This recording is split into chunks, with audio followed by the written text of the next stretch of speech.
Hey everyone, so to kick things off as usual, I'm priming the eye area and today I'm using my Urban Decay Primer Potion. I've swiped a little of the product across the eye and now I'm melting it into the skin with my finger. You all wanted some more tutorials using the Urban Decay Naked Cherry palette, so I decided to do a kind of more pared back look today.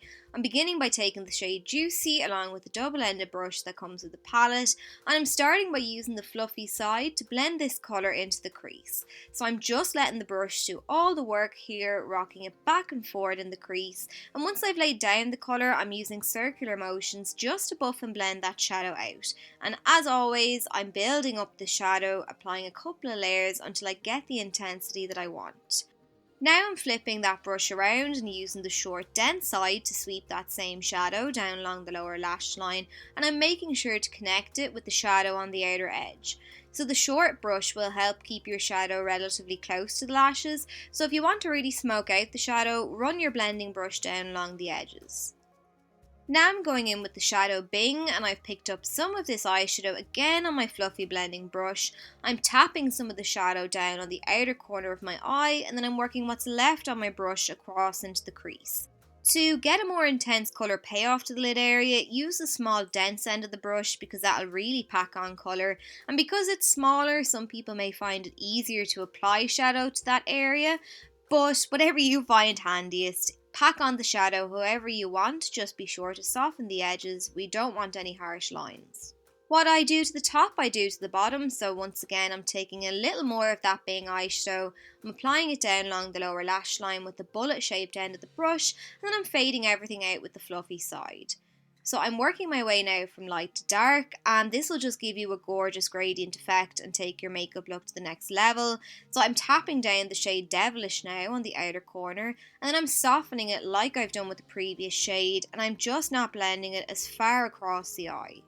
Same applies now with the lower lash line. I'm just sweeping Devilish down along there with the dense side of the brush so that it's closer to the lash line than the previous shades. Now I'm taking Privacy, the deepest shade in the palette, and this is going to be the shadow that finishes off creating depth. I'm adding a touch of this shadow on the very outer portion of the eye in a C shape, so on the upper lash line and sweeping it into the crease, and then I'm softening things up. Then I'm following on by applying a smidge of this shadow down along the lower lash line, and as always I'm making sure to connect it on that outer corner. Now I'm taking a full coverage concealer. This one is cheap as chips as it's from Collection. I'm not going mad with a cut crease or anything of the sort. I'm literally just coating that space that we've left blank on the lid just to further brighten it up. It'll mean that the shadow we apply next will pop even more. So I don't want there to be a harsh line now between the pink and red tones of the concealer, so I'm just using what's left on my fluffy blending brush to marry the two together. Now I'm taking the shade Bang Bang on a small C-shaped brush. Once I've picked up some of the shadow on my brush, then I'm spraying it with some setting spray before applying the shadow to the lid. This will just make the shadow appear more vibrantly on the eyes and it'll also minimise fallout. And this shade is really gorgeous, I love the sparkle that it gives. For the waterline then, I wanted to keep things nice and bright, so I'm using this pencil from Wet n Wild, and it's actually a brow highlighter, but it does the job.